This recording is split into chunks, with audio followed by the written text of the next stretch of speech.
chức lễ hội vùng Lim dành riêng một không gian cho các câu lạc bộ măng non với thành viên có độ tuổi từ 4 đến 15 tuổi, mang thông điệp về sự bảo tồn, phát huy giá trị di sản văn hóa dân tộc và kế thừa lan tỏa tình yêu quan họ với thế hệ trẻ.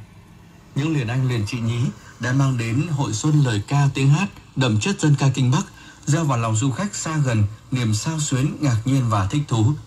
Em Nguyễn Hải Yến, câu lạc bộ